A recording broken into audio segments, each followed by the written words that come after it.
En début de semaine, le ministre des Postes, des Télécommunications et de l'Économie numérique, Léon-Juste Ibombo, a lancé dans le département de la Songa les travaux d'interconnexion du Congo avec le Cameroun et la République centrafricaine. Compte rendu de mission, Nelson Zao. Le gouvernement congolais, par le biais du ministre des Postes, des Télécommunications et de l'Économie numérique, Léon-Juste Ibombo, réaffirme la volonté du Congo à jouer sa partition au sujet de l'interconnexion des pays de la sous-région.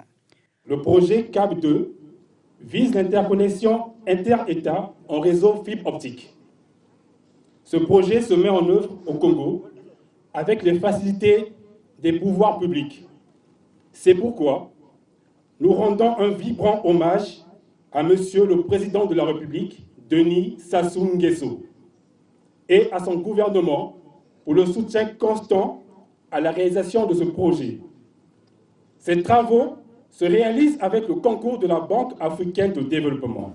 Le lancement officiel des travaux de construction du réseau à fibre optique reliant le Congo et le Cameroun le 8 août dernier entame dans la Songa par le ministre Léon-Juste Ibombo en présence du secrétaire général du ministère des Télécommunications du Cameroun en est une parfaite illustration.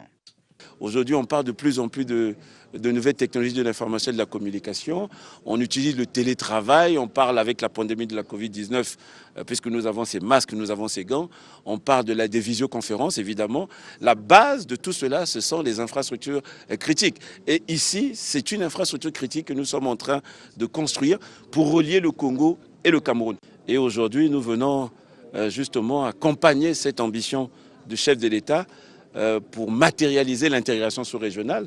Nous pouvons affirmer, sans risque de nous tromper, que l'évolution est certaine et que très bientôt, le Congo sera relié au Cameroun. En pleine apothéose, les populations ont profité de cette cérémonie pour soumettre leurs doléances à travers le sous-préfet du district de Soanké. Les villages frontaliers congolais de Soanké, comme là où nous sommes, n'utilisent que le réseau téléphonique ou du Cameroun ou du Gabon. Cette situation alarmante ne demeure pas sans impact sur le fonctionnement de l'administration locale. D'où, Monsieur le ministre, nous sollicitons votre implication personnelle afin de nous sortir de cet état d'enclavement et de dépendance communicationnelle. Les travaux de construction de ce réseau à fibre optique offrira de l'emploi à près de 1000 jeunes du département de la Songa. De quoi réjouir les autorités de ce département. Nous appelons les jeunes du Congo, en général de la Songa, de Soanké en particulier, de saisir l'opportunité pour se faire des emplois.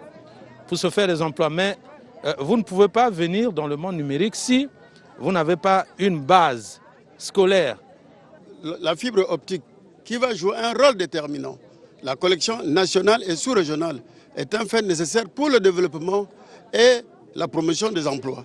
Donc je crois que nous devons tous aujourd'hui remercier nos chefs d'État pour avoir créé les conditions de faisabilité.